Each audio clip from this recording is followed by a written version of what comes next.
Imagine that you're getting ready to go to a party. You feel excited, but also nervous.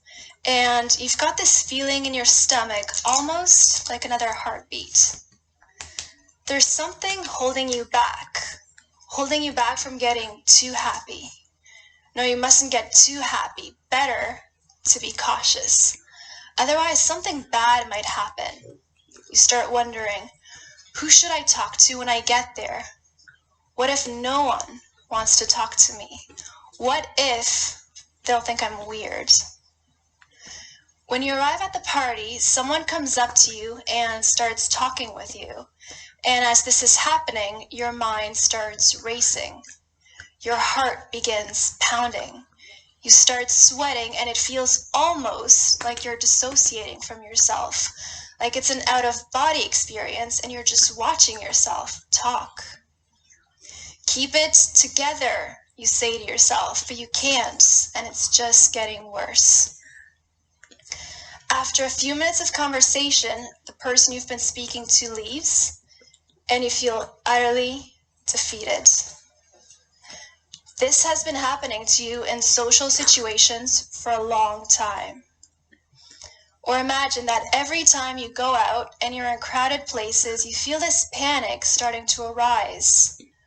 When you're surrounded by lots of people, like on a bus, you start to feel hot, nauseous, uneasy.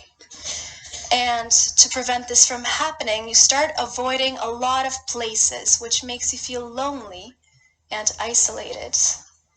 Now, you, or the person in both of these scenarios, have anxiety disorders. And what I can tell you is that anxiety is very common, much more than people think. Right now, 1 in 14 people around the world have an anxiety disorder. And each year, it costs over $42 billion to treat this mental health problem. To show you the impact that anxiety has on someone's life, I will just mention that anxiety can lead to depression, school dropout, suicide. It makes it harder to focus and to hold down a job, and it can lead to relationship breakdown. But a lot of people don't know this. That's why a lot of times people sweep anxiety under the rug as just nerves that you need to get over, as a weakness. But anxiety is so much more than that. A reason why so many people don't think it's important is that they don't know what it is. Is it your personality? Is it an illness? Is it a normal sensation? What is it? That's why it's important to differentiate what is normal anxiety from what is an anxiety disorder. Normal anxiety is an emotion that we all get when we're in stressful situations. For example, let's say you're out in the woods and you come face to face with a bear. This will probably make you feel a little bit anxious, and you'll probably want to start running like crazy. Now, this anxious feeling that you get is good because it protects you, it saves you, and it makes you want to hightail it out of there. Although maybe it's not such a good idea to start running when you see a bear. I really don't think you can outrun a bear. Anxiety helps us meet our deadlines at work and deal with emergencies in life. But when this anxiety emotion is taken to the extreme and arises in situations which don't pose a real threat, then that's when you might have an anxiety disorder. For example, people with generalized anxiety disorder worry excessively and constantly about everything going on in their lives, and they find it very difficult to control this worry. They also have symptoms like restlessness, fear. They find it hard to fall asleep at night, and they can't concentrate on tasks. Now, in spite of whatever kind of anxiety you might be suffering from, there is something that you can do to lower it. It works, and it's simpler than you may think. All too often, we're given medication for mental disorders, but it doesn't always work in the long run. Symptoms often come back, and you're back to where you started. So here's something else to consider. The way you cope or handle things has a direct impact on how much anxiety you're experiencing. And if you tweak the way you're coping, then you can lower your anxiety. In our study at the University of Cambridge, we showed that women living in poor areas have a higher risk for anxiety than women living in richer areas. Now, these results didn't surprise us, but when we looked closer, we found that women living in poor areas, if they had a particular set of coping resources, they didn't have anxiety, while women living in poor areas without these coping resources had anxiety.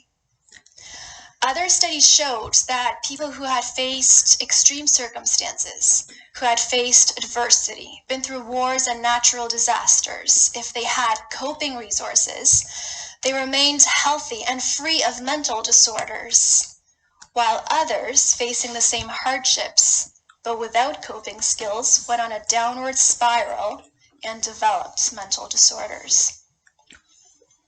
So, what are some of these coping resources and how can we use them to lower our anxiety? And before I dive into what they are, I'd like to point out, and I think this is so interesting, you can develop these coping resources or coping skills on your own through the things that you do. You can take charge of your anxiety and lower it, which I think is so empowering. Today, I'll be talking about 3 coping resources, and the first one is feeling like you're in control of your life. People who feel like they're more in control of their life have better mental health. If you feel like you're lacking in control in life, then research shows that you should engage in experiences that give you greater control. I'll show you what I mean. Do you sometimes find that you put off starting something because you just don't feel ready enough? Do you find it hard to make decisions like what to wear, what to eat, who to date, which job to take up? Do you tend to waste a lot of time deciding what you might do while nothing gets done? A way to overcome indecision and this lack of control in life is to do it badly. There's a quote by writer and poet G.K. Chesterton that says, "Anything worth doing is worth doing badly the first time." The reason why this works so well is that it speeds up your decision-making and catapults you straight into action. Otherwise, you can spend hours deciding how you should go about doing something or what you should do. This can be paralyzing and can make you afraid to even begin. All too often, we aim for perfection, but never end up doing anything because the standards that we set for ourselves are too high. They're intimidating, which stresses us out, so we delay starting something, or we might even abandon the whole thing altogether. Do it badly frees you up to take action. I mean, you know how it is. So often we want to do something perfectly. We can't start until it's the perfect time, until we've got all the skills. But this can be daunting and stressful. So why not just jump into it? Just do it however, without worrying if it's good or bad. This will make it that much easier to start something, and as you're doing it badly, to finish it. And when you look back, you'll realize more often than not that actually it's not that bad.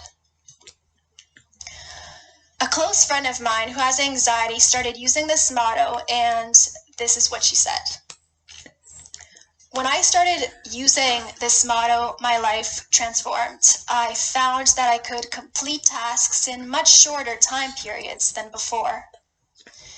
do it badly gave me wings to take risks, to try something differently, and to have way more fun during the whole process. It took the anxiety out of everything and replaced it with excitement. So, do it badly, and you can improve as you go along. I'd like to ask you to think about this. If you start using this motto today, how would your life change?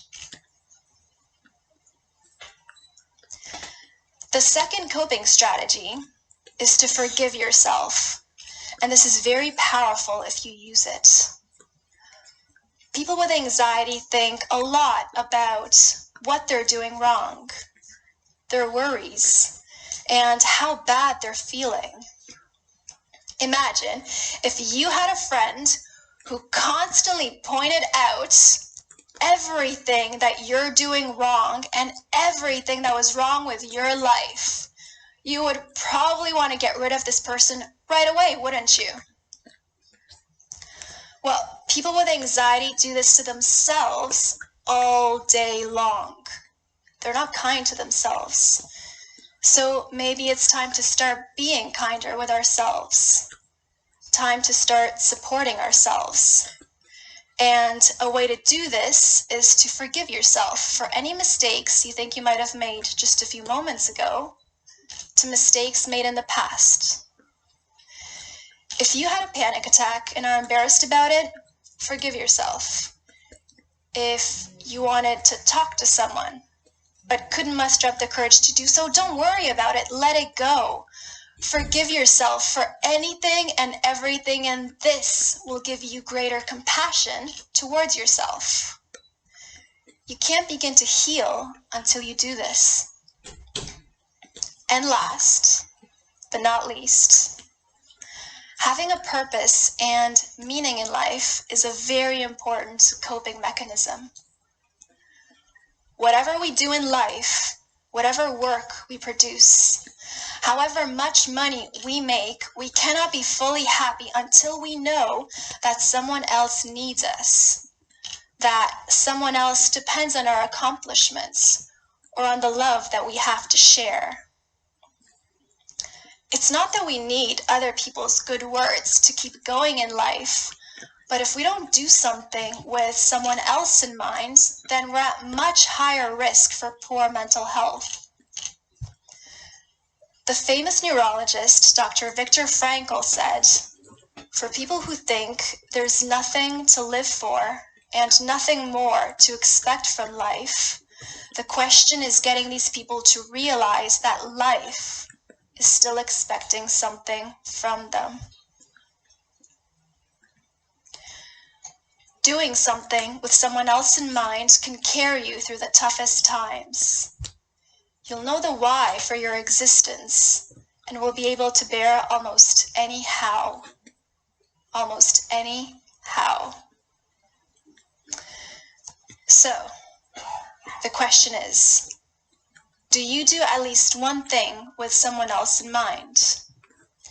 This could be volunteering, or it could be sharing this knowledge that you gained today with other people, especially those who need it most.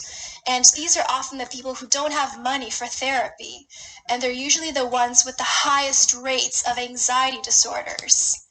Give it to them, share with others, because it can really improve your mental health. So, I would like to conclude with this. Another way that you can do something with someone else in mind is finishing work that might benefit future generations. Even if these people will never realize what you've done for them, it doesn't matter because you will know.